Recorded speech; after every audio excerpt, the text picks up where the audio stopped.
Transição da noite para o dia. Conforme já falei a respeito da relação entre o mundo espiritual e o mundo material, tudo o que se passa neste é a projeção do mundo espiritual, onde está ocorrendo uma grande mudança. Conhecendo-se esse fato, tudo se torna claro aos nossos olhos. Todas as coisas existentes entre o céu e a terra nascem e se desenvolvem, bem como são criadas e destruídas pela ação daqueles dois mundos, numa evolução infinita. Numa visão ampla, o universo é macro-infinito e, ao mesmo tempo, um conjunto de micro-infinitos, que é o mundo da matéria. Por meio de sua contínua transformação, a cultura se desenvolve ininterruptamente. Meditando sobre isso calmamente, não podemos deixar de sentir a vontade do universo, isto é, o objetivo e a intenção de Deus. Em tudo há a distinção entre yin e yang, claro e escuro, dia e noite. Quando observamos a mudança das 4 estações do ano, a ascensão e o declínio de todas as coisas, notamos que isso também se encaixa perfeitamente em nossa vida. Existem ainda as classificações pequeno, médio e grande para tudo. Aplicando tal raciocínio ao tempo, podemos dizer que, assim como ocorre a alternância do dia e da noite no espaço de um dia, ela se dá igualmente em intervalos de 1, 10, 100, 1000, milhares ou dezenas de milhares de anos. É um fenômeno que ocorre no mundo espiritual. No mundo material, só notamos a diferença no espaço de 24 horas. Obedecendo a esta lógica, no mundo espiritual é chegada a hora da mudança da noite para o dia, que efetivamente se processa em intervalos de alguns milhares ou dezenas de milhares de anos. Trata-se de um fato extremamente importante, cujo conhecimento é imprescindível à compreensão do princípio do Jorei. Além disso, o conhecimento dessa mudança possibilita vislumbrar o futuro do Jorei e do mundo, o que conduz o ser humano à paz interior. Explicarei como está se projetando no mundo material a mudança que ocorre no mundo espiritual em milhares e milhares de anos. Nesse sentido, até agora era noite no mundo espiritual. Nele, da mesma forma que no mundo material, a noite é escura e só periodicamente há luar. Obviamente, há bastante elemento água, e quando a lua se esconde, resta somente a luz das estrelas. Se estas forem encobertas pelas nuvens, a escuridão será completa. Observando-se os fatos do mundo material, que são a projeção do que ocorre no mundo espiritual, isso fica evidente.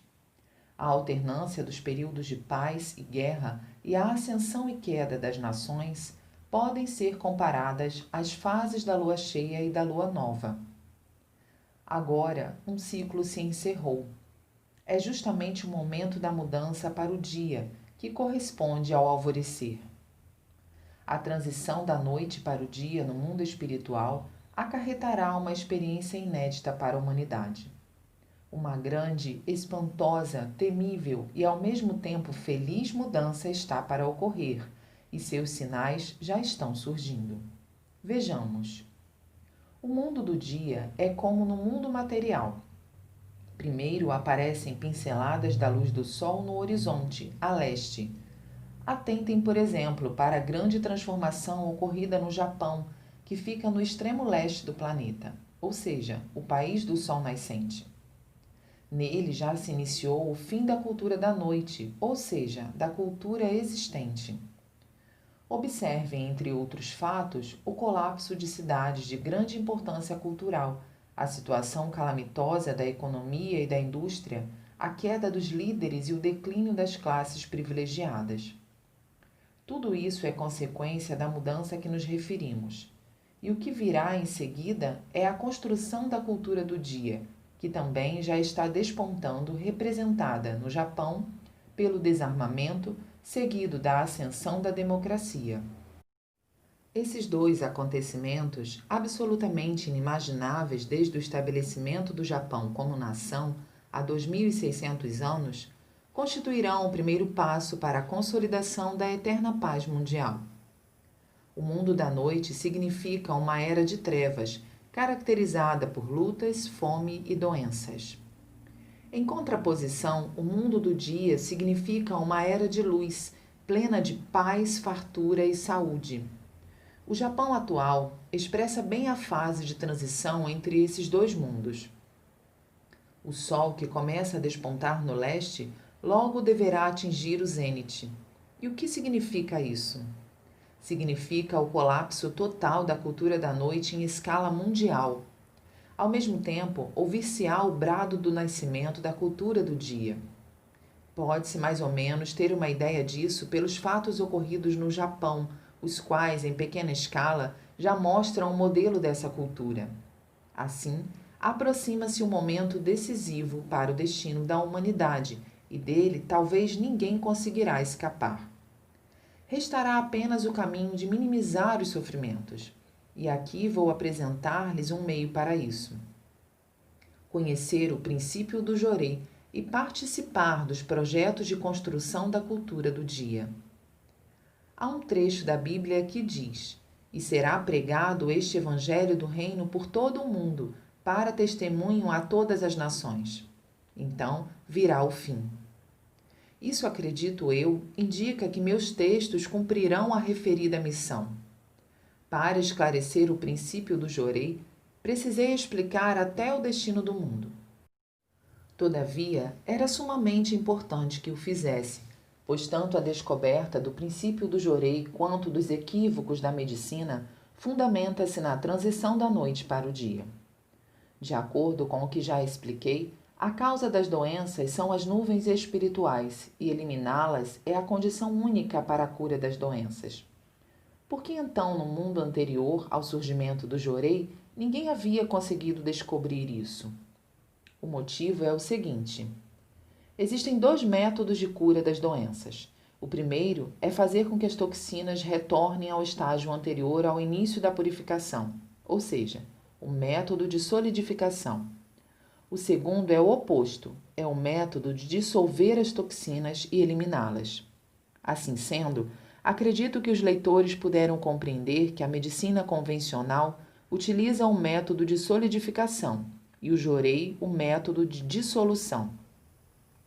Sendo o princípio do Jorei a irradiação da misteriosa luz invisível emanada do corpo humano, qual seria então a natureza dessa luz? Ela é uma espécie de energia espiritual peculiar ao corpo humano e seu componente principal é o elemento fogo. Portanto, na ministração do Jorei, necessita-se de grande quantidade desse elemento. À medida, porém, que se aproxima ao mundo do dia, o elemento fogo vai aumentando no mundo espiritual, pois a fonte de irradiação desse elemento é o Sol. Assim sendo, além de ser eficiente na eliminação das doenças, o elemento fogo possui mais um fator de importância decisiva. Seu incremento no mundo espiritual acelera o processo de purificação do corpo material, porque a transformação ocorrida naquele mundo causa influência direta no corpo espiritual. O aumento do elemento fogo tem a função de auxiliar a intensificação da energia purificadora das nuvens espirituais.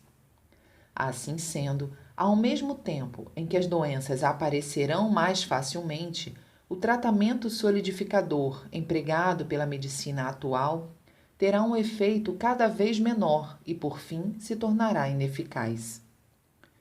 No mundo da noite, era preciso que transcorressem vários anos para haver uma nova dissolução das toxinas anteriormente solidificadas. Mas esse período diminuirá para 1 ano, meio ano, 3 meses, 1 mês, e no final, a solidificação se tornará impossível. Um excelente exemplo do que estamos dizendo é a vacinação. O fato que se segue é verídico e ocorreu no Japão. Há algumas décadas, diziam que uma aplicação de vacina imunizava a pessoa para o resto da vida, mas aos poucos o período de imunização foi reduzido para 10 anos, depois para 5, e nos últimos tempos seu efeito tornou-se pouco eficaz. A cada ano que passa, outros tipos de doenças tendem a aumentar. Esta é uma realidade que não podemos deixar passar despercebida. Pelo exposto, os leitores poderão entender que, pouco a pouco, está se processando a transição da noite para o dia. Na era da noite, para o tratamento das doenças, era mais vantajoso solidificar as toxinas que dissolvê-las, pois não havia elemento fogo suficiente para promover sua dissolução. Assim, era inevitável adotar-se provisoriamente o método de solidificação.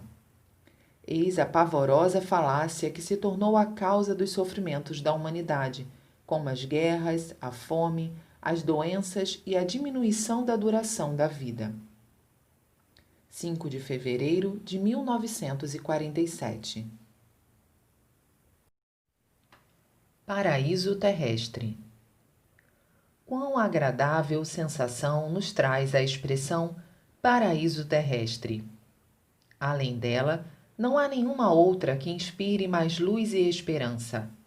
No entanto, a maioria das pessoas considera o paraíso terrestre uma utopia, algo sem qualquer possibilidade de realização. Quanto a mim, estou convicto de sua concretização e sinto-a bem próxima. Precisamos meditar profundamente no porquê da grande advertência do Santo Cristo de Nazaré: arrependei-vos, porque está próximo o reino dos céus. Cristo, a principal figura do cristianismo, cujos ensinamentos influenciaram boa parte do mundo e constituíram a grande religião existente até os dias de hoje, não pode ter proferido palavras sem fundamento. Creio que todos queiram saber o que seja o paraíso terrestre. Assim sendo, vou descrevê-lo como imagino.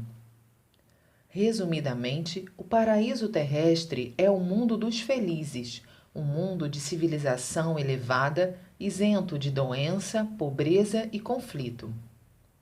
Portanto, é nossa grande tarefa encontrar uma forma de transformar em paraíso este atual mundo em que a humanidade vive aflita em meio a inúmeros sofrimentos, como a doença, a pobreza e o conflito. Inicialmente, precisamos descobrir como eliminar a doença, uma vez que ela é a principal causa dos 3 grandes infortúnios. Em seguida, vem a pobreza, que também tem como causa primária a doença, enquanto a ideologia equivocada, a pobreza política, a organização social deficiente são causas secundárias. A ideologia que tende para o conflito é motivada pelo estado selvagem de que a humanidade ainda não conseguiu se libertar. Por conseguinte, a questão fundamental é como eliminar esses 3 grandes infortúnios. Vou apresentar os fatos mais simples que me fizeram adquirir confiança na sua solução.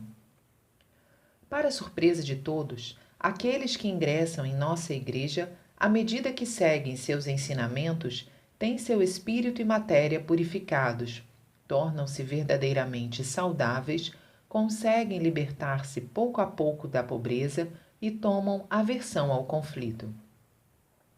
Inúmeros fatos têm provado que a maioria dos fiéis, com o correr dos anos, está obtendo crescente felicidade.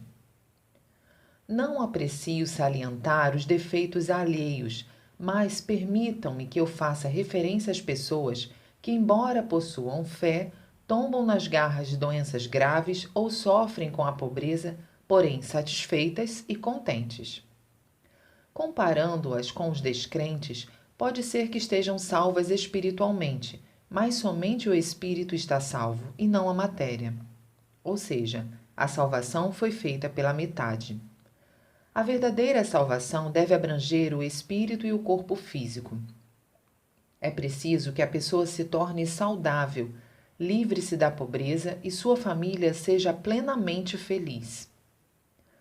Até hoje, porém, todas as formas de salvação, tinham o poder de salvar apenas o espírito. Sem opção, as pessoas resignavam-se, considerando que a fé se limitava à salvação do espírito. A comprovação disso está nos religiosos que afirmam que a fé que busca graças recebidas nesta vida é de nível inferior. Trata-se de uma concepção estranha, pois não há quem não aspire a graças nesta existência. E ainda, se alguém se queixa dos sofrimentos da doença, é estranho dizer-lhe que o ser humano deve superar a vida e a morte. Ora, ninguém é capaz de tal superação. Admitir que conseguiu tal coisa é enganar a si próprio. Um episódio relacionado à história do mestre Sorro Taquan, monge zen budista, é bem ilustrativo. Quando ele estava à beira da morte, cercado de pessoas, alguém lhe solicitou que redigisse suas últimas palavras. Deram-lhe papel e pincel e Taquan escreveu: "Não quero morrer." Imaginando algum engano, pois julgavam que um mestre tão notável não escreveria tal coisa, entregaram-lhe novamente o pincel e o papel. E o célebre monge desta vez escreveu: "Não quero morrer de jeito nenhum." Acho realmente admirável e nobre sua atitude, pois em igual circunstância seria presumível escrever algo como: "Vida e morte, por que me preocupar?" O mestre, porém, abandonou todo o falso orgulho e revelou francamente seus sentimentos. Isso merece consideração, porque um monge célebre, comumente, não agiria assim. Na sociedade, há muitas pessoas que, almejando salvar o próximo, fazem autopropaganda, apesar de ainda não viverem livres dos três infortúnios: doença, pobreza e conflito. A intenção pode ser boa, mas não é a forma ideal. Isto porque, somente após termos conseguido nossa salvação e felicidade, é que devemos pensar em conduzir à fé outras pessoas que vivem uma vida infernal, para que também se tornem felizes como nós. Dessa forma, a divulgação surte 100% de efeito, pois nossos semelhantes sentir-se-ão atraídos ao presenciar nosso estado de felicidade. Eu mesmo não tinha coragem de difundir a fé messiânica antes de me encontrar em boas condições. Após ter sido abençoado com inúmeras graças divinas e conseguido me tornar verdadeiramente feliz, tomei coragem para divulgar os ensinamentos. Se considerarmos que o paraíso terrestre é o mundo dos felizes, concluiremos que no lugar onde as pessoas se reúnem e se tornam felizes, está estabelecido o paraíso terrestre. Coletânea Assuntos sobre Fé, 5 de setembro de 1948. Deus é justo e correto. A essas alturas, pode soar estranho afirmar que Deus é justo e correto. Contudo, insisto nesse ponto, pois não só as pessoas em geral, mas até ministros religiosos e fiéis se esquecem disso. Escrevo sobre esse tema porque, apesar de nossa religião enfatizar a justiça e a retidão e se dedicar à prática do bem, vez ou outra há aqueles que se afastam do caminho correto e se enveredam por rumos indesejáveis. Nessas ocasiões, infalivelmente, eles recebem de Deus algum sinal de advertência. Se eles o ignoram, recebem uma punição rigorosa. No início de sua vida de fé, a pessoa se emociona verdadeiramente perante as graças e os milagres recebidos e mantém uma postura fervorosa. Uma vez que é uma fé correta, as dádivas se fazem evidentes e, naturalmente, essa pessoa passa a ser respeitada por todos. Além disso, sua vida melhora consideravelmente. Desse modo, a atitude correta seria expressar ainda mais gratidão pelas bênçãos divinas e empenhar-se ao máximo na retribuição a elas. Infelizmente, com o passar do tempo, sem se dar conta, a pessoa se acostuma com o recebimento das graças e nasce a vaidade, surgindo assim uma brecha em seu coração. O espírito maligno está sempre à espreita, aguardando esta brecha. Tão logo ela surge, tal espírito domina a pessoa. passando a manipular seu corpo físico livremente, o que é realmente perigoso. Quanto mais determinado e útil o fiel for, mais ele é visado pelo espírito maligno. No entanto, se for alguém que de fato vive corretamente a fé, ele estará em segurança, pois esse espírito desistirá do seu intento por não poder fazer nada contra ele. Ainda assim, há quem caia nas garras do mal, e esse ponto é muito complexo. Contudo, pode-se entender esses casos com base no seguinte critério: se a pessoa tem ou não amor egoísta, o espírito maléfico nada pode fazer contra a pessoa que, sem pensar nos próprios interesses, tem por princípio viver somente para Deus e para a humanidade.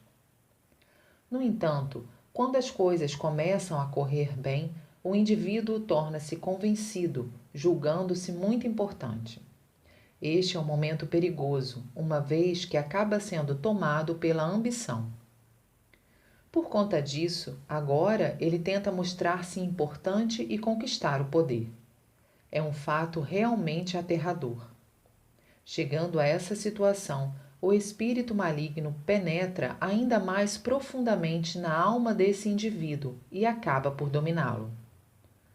Quando esse espírito é dos mais poderosos, a pessoa manifesta considerável força espiritual. Obviamente, trata-se de um poder temporário, mas como promove a cura de doenças e outros milagres, a vaidade torna-se ainda maior e, consequentemente, a pessoa é levada a pensar que é a encarnação de alguma divindade e começa a agir como tal. No Japão, existem muitas novas religiões cujos fundadores são, na maioria, desse tipo. Todavia, como não se trata de divindades autênticas, após certo tempo, eles acabam entrando em decadência. Aqui reside um ponto que exige atenção. Se observarem de forma criteriosa a postura desses fundadores e daqueles que se acham encarnação de alguma divindade, irão compreender bem o que estou dizendo. Suas principais características são: o amor é escasso, a fé é do tipo shoujo, dogmática e rígida, e costumam ameaçar seus fiéis, dizendo que receberão castigos se eles não lhes obedecerem, ou que, se deixarem sua fé ou seu grupo, acabarão arruinados ou perderão a vida.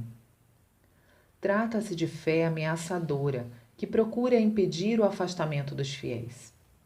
Se houver, por mínimo que seja, algum desses indícios, não haverá erro em assegurar que ela é dominada pelo espírito maligno. Conforme sempre afirmo, a fé correta é a de caráter dágio e liberal, em que o fiel é livre tanto para continuar como para deixar a fé. Além disso, ela é paradisíaca, alegre e cheia de vida. Ao contrário, a religião dogmática, regida por preceitos rígidos, é maligna e de fé infernal.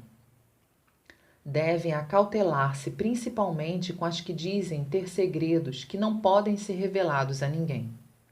Se houver segredo, por menor que seja, já deve ser considerado uma fé maligna. As corretas são a própria imagem da transparência, sem nenhum indício de segredos. 18 de março de 1950. Nossa religião é o princípio do grande caminho. Observando a sociedade atual, vemos pessoas provocando alvoroço, dizendo-se de esquerda, de direita ou de centro.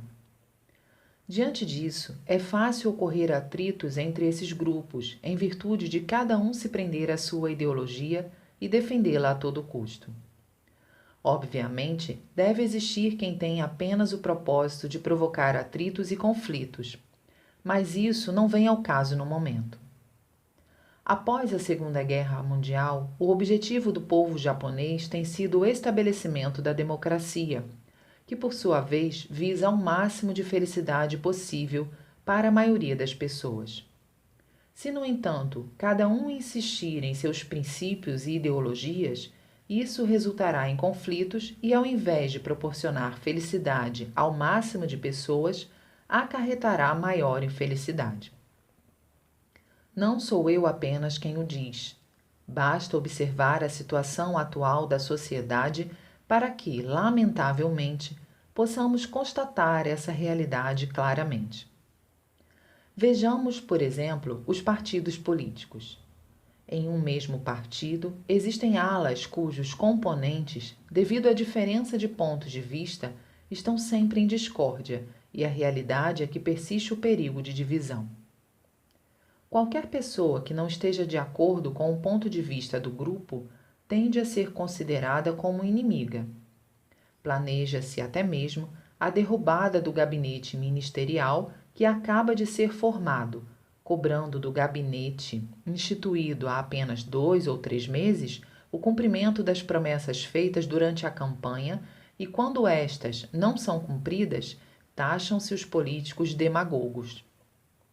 É por esse motivo que o gabinete japonês muda com tanta frequência que nem dá tempo para esquentar as cadeiras. Nesse aspecto, assemelha-se ao da França. Na Inglaterra, o gabinete constituído pelo Partido Trabalhista, ao contrário do que se esperava, teve um resultado ruim no seu primeiro ano. Se fosse no Japão, ele teria sido fortemente criticado. De fato, a tolerância dos ingleses é extraordinária. Chegou a impressionar-nos a confiança que eles depositaram em Sir Attlee e a paciência com que ficaram aguardando os resultados.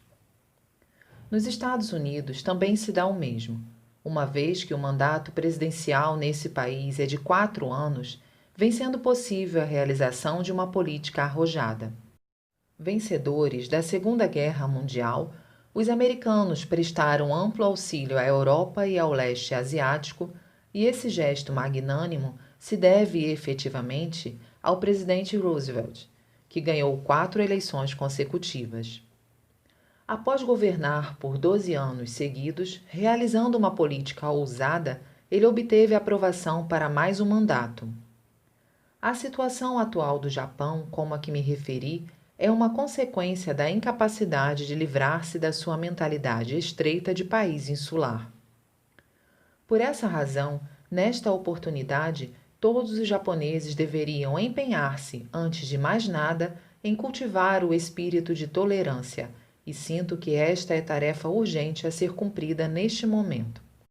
Se o objetivo da religião é formar um mundo sem conflitos, ela precisa, antes de mais nada, corrigir sua visão estreita de se julgar superior às outras religiões e de menosprezá-las.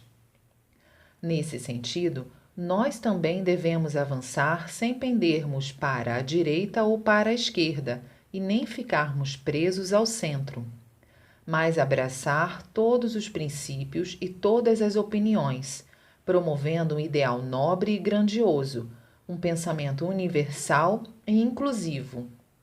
Denomino isso princípio do grande caminho. 30 de janeiro de 1950. Fé messiânica.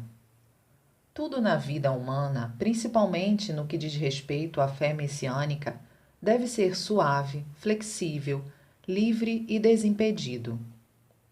É como o rolar de uma bola. Se a bola possui arestas, não pode rolar suavemente. Com muita razão se diz: fulano perdeu as arestas porque sofreu muito na vida. Entretanto, existem pessoas que, mais do que possuir arestas, se assemelham ao compiento, bala de açúcar cheia de pontas. Longe de rolarem, tais pessoas vivem se enroscando. Há ainda outras que sofrem dentro do molde que elas mesmas criaram. Enquanto essa situação se limita a elas próprias, é até aceitável. Contudo, há quem considere bom fazer os outros sofrer, enquadrando-os dentro desse molde. Esses tipos de moldes são comuns na fé shoujo, que é autoritária. Essas atitudes são arcaicas, causam-nos repulsa e não se limitam ao campo da fé, ocorrendo também em todas as relações da sociedade.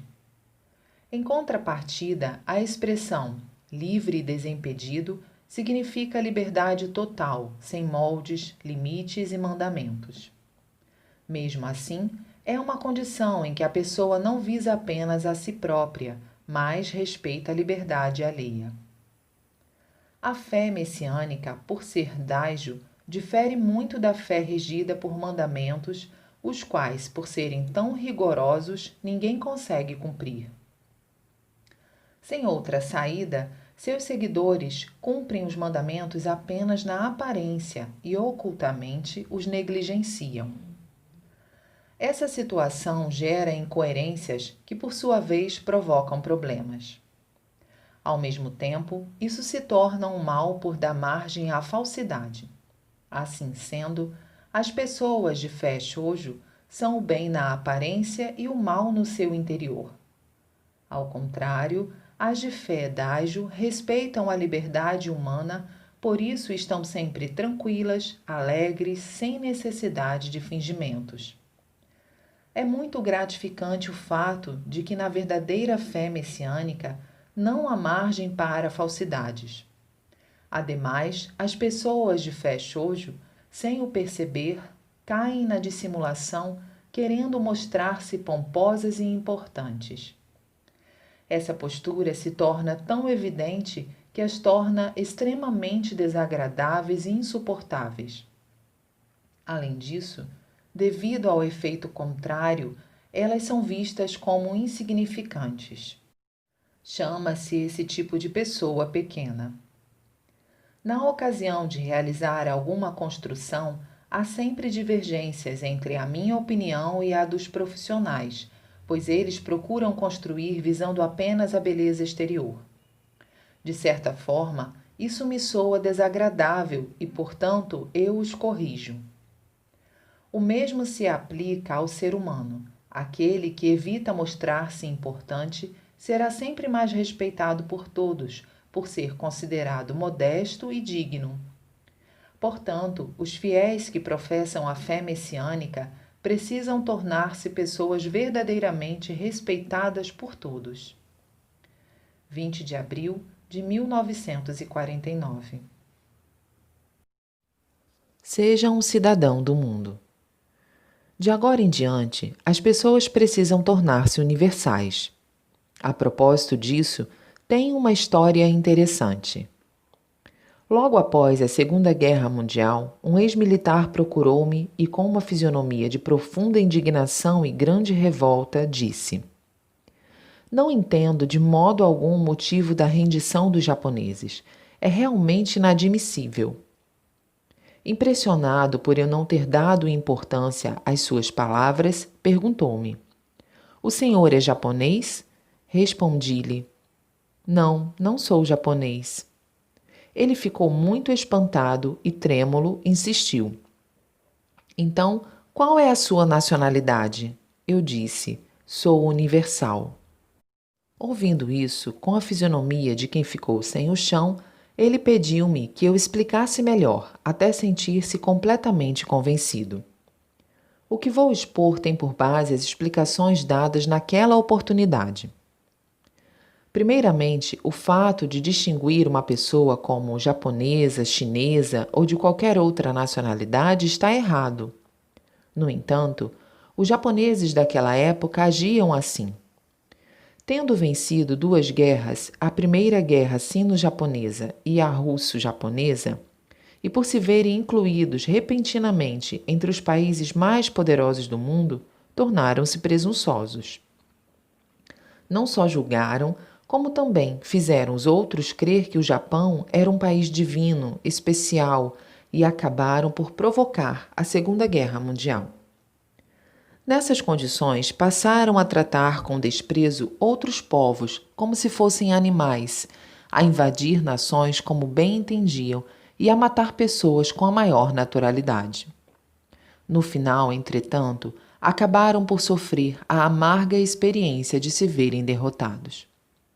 Enquanto o povo tiver o pensamento de que se o próprio país estiver bem, não interessa como estejam os demais, certamente será impossível almejar a paz mundial. Poderemos entender isso melhor imaginando, por exemplo, um conflito entre duas províncias do Japão. Como o problema ocorre dentro do país e tratando-se, portanto, de conflito entre irmãos, é natural que será fácil resolvê-lo. Logo, basta aplicar essa lógica mundialmente. É como diz o famoso poema do imperador Meiji. No mundo em que consideramos irmãos os povos dos 4 cantos do mundo, porque as ondas e os ventos hão de se enfurecer. É exatamente isso. Se todos pensassem dessa forma, a paz mundial poderá ser estabelecida já a partir de amanhã. Se a humanidade passasse a cultivar esse sentimento amplo, os países constituiriam uma só família e não haveria por que eclodirem as guerras. Pelo motivo que expliquei, mesmo atualmente, as pessoas formam grupos, dizendo-se defensoras de determinado princípio ou ideologia, e consideram os demais como inimigos. Discursos radicais como "sou favorável à política nacional", "sou dedicado à minha nação", "sou nacionalista", "meu país é divino", além de levarem a nação a incorrer em erros, passam a constituir obstáculo para a paz mundial. Por esse motivo, em comemoração à assinatura do Tratado de Paz, é preciso que pelo menos os japoneses se tornem universais, abandonando o pensamento limitado, shoujo, que tiveram até agora e aderindo ao pensamento amplo, daijo. De agora em diante, este será o pensamento progressista que se estabelecerá no mundo, o qual precisa de pessoas desse tipo. Embora o assunto seja outro, ocorre o mesmo com a religião. Já está ultrapassado criar igrejas, seitas, divisões ou diferentes alas. Modéstia à parte, nossa igreja não possui o mínimo sequer de pensamento mesquinho de proibir nossos adeptos de contatarem outras religiões. Ao contrário, esse contato é até motivo de alegria para nós, visto que nossa religião é pacifista e seu objetivo é harmonizar a humanidade, fazendo do mundo uma só família. Assim, consideramos todas as religiões nossas companheiras e, dando-nos as mãos, procuramos caminhar juntas, amistosamente. Jornal Eico, número 124, em 3 de outubro de 1951. Por que o mal se revela? Como já me referi minuciosamente à questão da corrupção dos funcionários públicos no ensinamento intitulado A Superstição do Ateísmo, creio que puderam compreender, em linhas gerais, que a causa fundamental do mal está no modo de pensar dos desonestos. Trata-se do pensamento ateísta, de que basta esconder das pessoas os delitos, quaisquer que eles sejam. Assim sendo, vou referir-me detalhadamente a esse respeito. Devo dizer que, conforme aquele modo de pensar, se fosse possível ocultar totalmente um delito, seria muito mais vantajoso ganhar dinheiro licitamente. Não resta dúvida de que esse pensamento é amplamente difundido entre os que praticam o mal. No entanto, há um fato realmente muito misterioso, pois por mais que o indivíduo o pratique de forma habilidosa, o crime é sempre descoberto. Creio que não há erro em dizer que eles próprios sabem disso, porém, por desconhecerem sua verdadeira causa, não conseguem abandonar a senda do mal. Assim sendo, desejo esclarecer o motivo pelo qual, infalivelmente, os delitos acabam sendo descobertos. O essencial é o fato de que, mesmo que as pessoas consigam enganar os olhos alheios, jamais conseguirão ludibriar a si mesmas. Embora hajam as escondidas, não conseguem ocultar o fato delas próprias, e isso significa que estão cientes de suas ações. Dessa maneira, as pessoas em geral pensam que são existências independentes da sociedade e que, portanto, não tendo nenhuma relação com os demais indivíduos, não há nenhuma inconveniência de elas agirem de acordo com sua vontade, realizando habilmente apenas aquilo que lhes convém e que proporciona benefícios próprios. Consideram que essa é a forma de agir inteligente da atualidade. Portanto, mesmo ouvindo orientações sobre altruísmo e lições de moral de seus superiores ou de religiosos, elas se mostram aparentemente admiradas, mas no íntimo zombam deles, achando que tudo isso não passa de tolice e de promessas vazias de supersticiosos perdidos pelo mundo. Trata-se, pois, de pessoas presas às formalidades, nulas espiritualmente, e seu valor como seres humanos é inexistente. Escrevi a pura verdade sobre a maneira de pensar da maioria dos homens modernos. Será que as pessoas que alimentam tais pensamentos serão felizes? Sem exceção, todas acabam fracassando. E por que fracassam? Porque, conforme já afirmei, mesmo que a ação maligna não seja do conhecimento dos outros, a própria pessoa sabe que a cometeu. E esse é o problema. Isso ocorre pois há um lugar assustador que detecta tudo o que se passa no íntimo do ser humano.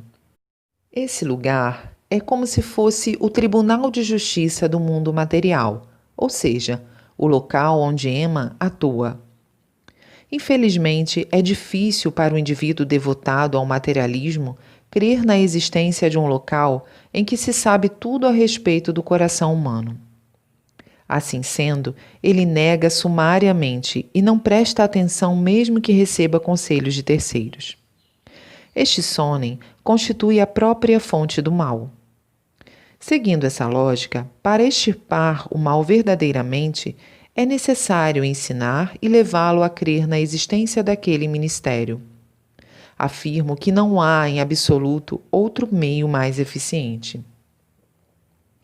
Vejamos como é feita a comunicação ao ministério do mundo espiritual.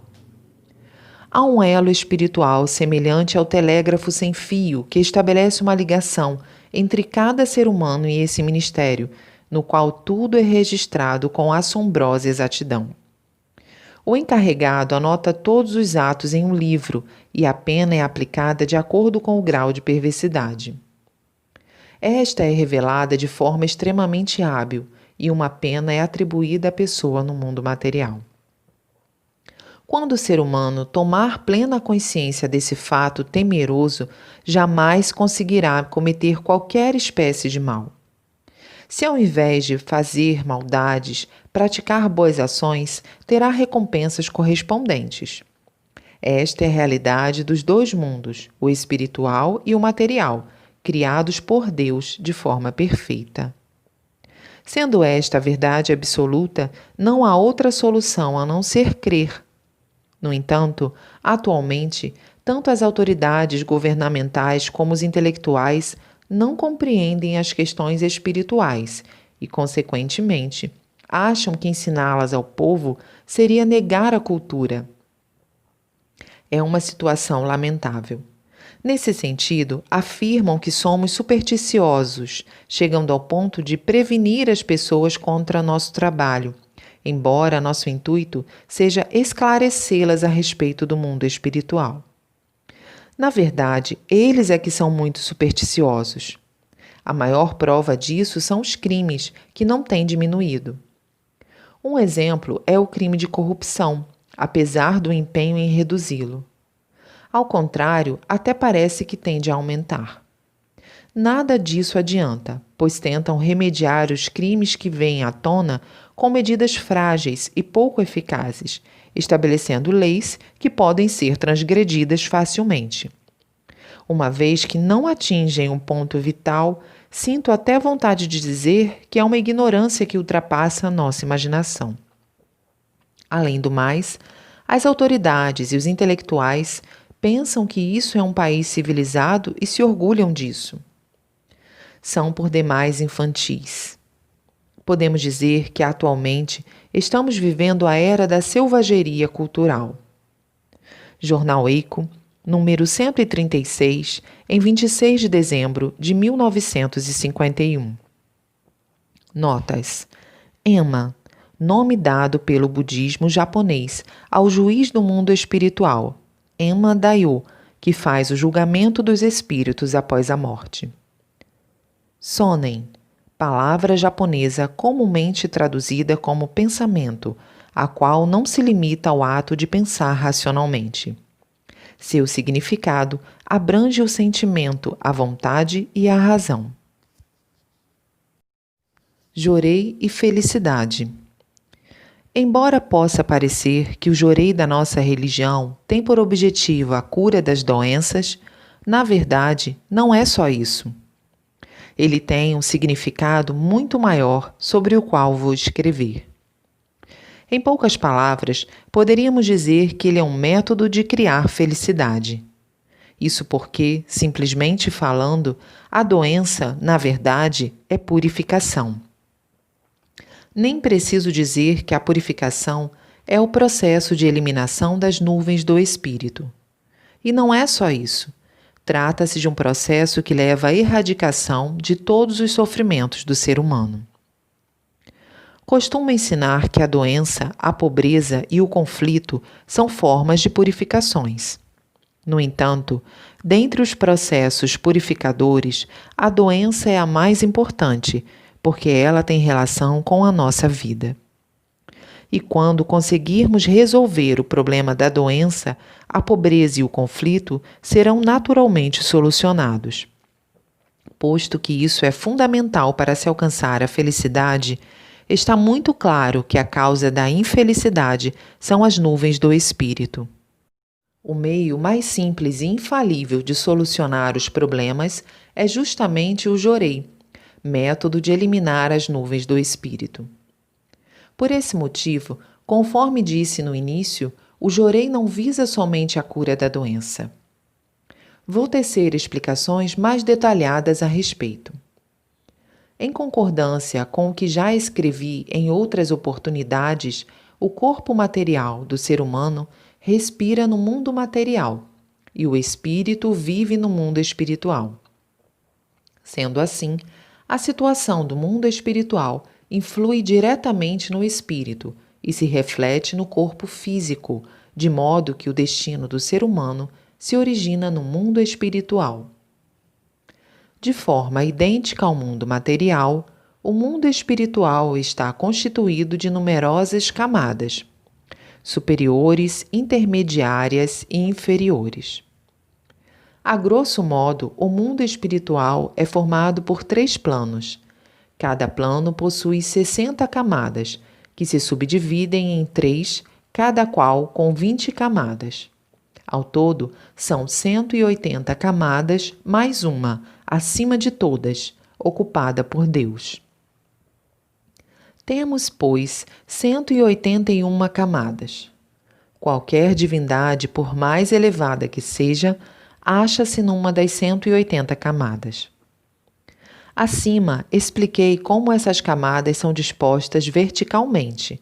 Agora, falarei como elas se configuram horizontalmente. Desde o céu até o inferno, a amplitude de cada uma delas é diferente. Suponhamos que um espírito se encontre em uma das 20 camadas da parte mais baixa das 60 inferiores. Como isso corresponde ao fundo do inferno, é um mundo repleto de sofrimento inimaginável. Uma vez que esse estado se projeta no plano físico, a pessoa vive uma situação de profundo sofrimento. Já nas 20 camadas logo acima, o sofrimento é menor e, subindo mais 20, torna-se ainda mais suave, mais tolerável, e assim por diante. Fica claro, então, que o padecimento varia de acordo com a posição do espírito nas várias camadas do mundo espiritual. Ultrapassando-se essas 60 camadas inferiores, atinge-se as camadas intermediárias, que corresponde ao Chiukai, do budismo, e ao Yatimata, do shintoísmo, ou ainda a vida no mundo material. Acima das camadas intermediárias está o paraíso, e aqueles que aí chegam alcançam a posição de entes celestiais e desfrutam de uma vida de alegria e felicidade. Como se vê, a camada em que se encontra o espírito de uma pessoa se reproduz fielmente em seu destino. Por esse motivo, ela deve estar atenta para elevá-lo cada vez mais. À medida que o espírito se eleva, proporcionalmente os sofrimentos diminuem e a felicidade aumenta. Isto porque os sofrimentos decorrentes da purificação se tornarão desnecessários. Por esse motivo, enquanto o corpo espiritual estiver nas camadas inferiores, é inútil apelar para a inteligência e envidar esforços, porque esta é a inexorável lei divina, assim como é a lei espírito precede a matéria. Por conseguinte, para que o ser humano alcance a felicidade, é imprescindível que ele purifique seu espírito a fim de torná-lo mais leve e busque constantemente atingir as camadas superiores. Fora este, não existe absolutamente outro método para alcançarmos a felicidade. E nisso reside o profundo significado do Jorei. 25 de março de 1952.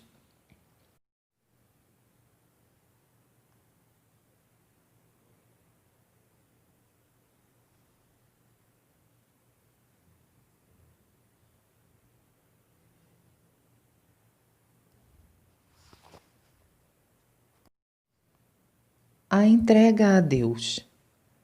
Frequentemente ensino as pessoas a entregar completamente suas aflições a Deus. O que quero dizer é que, independentemente do que ocorra, não devem se preocupar. Parece algo simples que conseguimos realizar sem nenhuma dificuldade, mas na realidade não o é. Eu mesmo, quando me vejo nessa situação, faço um grande esforço para entregar tudo a Deus. Entretanto, as preocupações começam a me rondar. Afinal, neste mundo cheio de perversidades, é quase impossível conseguir isso. Por outro lado, a pessoa de fé é diferente das demais. Tão logo lhe surge uma preocupação, lembra-se de entregá-la a Deus e sente grande alívio. Gostaria de salientar um ponto que as pessoas não percebem. Se interpretarmos espiritualmente, veremos que o pensamento, sonem, de preocupar-se, é uma espécie de apego. Ou seja, o apego à preocupação é como um mal que influencia negativamente todas as coisas. Geralmente, quando se fala em apego, pensa-se no apego que se liga ao desejo de ter sucesso, de obter dinheiro, de viver no luxo e de satisfazer todas as vontades. Há ainda outro tipo de apego, de caráter maligno, que se manifesta em desejos como: aquele sujeito é um insolente, um atrevido e eu o odeio, vou lhe dar uma lição. Entretanto, o apego ao qual me referi não é aquele tão óbvio. É um apego que geralmente passa despercebido. Trata-se da preocupação com o presente ou da ansiedade excessiva. Refiro-me também ao sofrimento pelo que ficou no passado. Quando se trata de um fiel, embora Deus queira conceder-lhe graças, o apego acaba formando espiritualmente um obstáculo, e quanto mais forte ele for, mais fraca é a proteção divina, e por esse motivo as coisas não correm a contento. Um bom exemplo disso é que, à proporção que se deseja muito alguma coisa, mais difícil é consegui-la. Qualquer um já teve a experiência de ver concretizar seu desejo quando já tinha desistido dele. Às vezes, quando almejamos muito fazer isso ou aquilo, nada se concretiza. No entanto, esse desejo se realiza quando já o tivermos esquecido. Na prática do Jorei, dá-se o mesmo. À medida que a vontade do ministrante de curar alguém se intensifica, fazendo-o pensar: quero curá-lo de qualquer maneira, o restabelecimento será mais demorado. Entretanto, quando o Jorei é ministrado com desprendimento ou até mesmo com um pouco de dúvida, não sei se esta pessoa se restabelecerá ou não, mas, em todo caso, vou ministrar-lhe Jorei. Para surpresa geral, o doente se recupera mais facilmente. Em outra situação, apesar de os familiares e amigos próximos ansiarem pela cura, o doente em estado grave, que parecia estar se recuperando, não se restabelece e muitas vezes acaba morrendo. Ao contrário, observa-se que a recuperação advém de forma relativamente fácil e rápida quando o enfermo fica um tanto indiferente ante a ideia da vida e da morte, e seus familiares parecem não se preocupar muito. Temos ainda casos de doentes e seus familiares que desejam a salvação a todo custo. Contudo, a doença se agrava até chegar ao ponto em que, ante a perspectiva do inevitável desenlace, todos acabam desistindo. É então que sobrevêm melhoras rápidas e firma-se a cura. É um fato curioso, mas há enfermos que insistem dizendo: não posso morrer com uma doença tão simples como essa. Mostrarei que sou capaz de curá-la pela minha força mental. Geralmente, tais pessoas acabam morrendo e a causa principal está no apego à vida. Creio que puderam compreender, por meio desses exemplos, quão pavoroso é o apego. Assim sendo, em casos de doentes sem qualquer chance de salvação, primeiramente deve-se deixar subentendida a improbabilidade de cura e dizer que rogaremos a Deus que lhes conceda a salvação no mundo espiritual. É bom deixá-los bem cientes disso, bem como comunicar os familiares. A partir de então, com a ministração de jorei, muitas vezes o estado de saúde começa a melhorar. Embora o assunto seja diferente, constatamos que situação semelhante se manifesta no relacionamento entre pessoas de sexos opostos. O demasiado interesse de uma pode afastar a outra, causando-lhe repulsa. Pode parecer extremamente irônico, mas é o apego de um que esfria o coração do outro. Aliás, os fatos deste mundo, na sua maioria, têm realmente caráter irônico. Por esse motivo, são complicados e também interessantes. Pelo exposto, creio que puderam compreender que quase sempre o apego é a causa do insucesso. É nesse sentido que digo frequentemente para visarem ao efeito contrário. É a ironia das ironias, mas é a pura verdade. Jornal Eico, número 132, em 28 de novembro de 1951. Sabor da fé. Desejo falar a respeito do sabor da fé.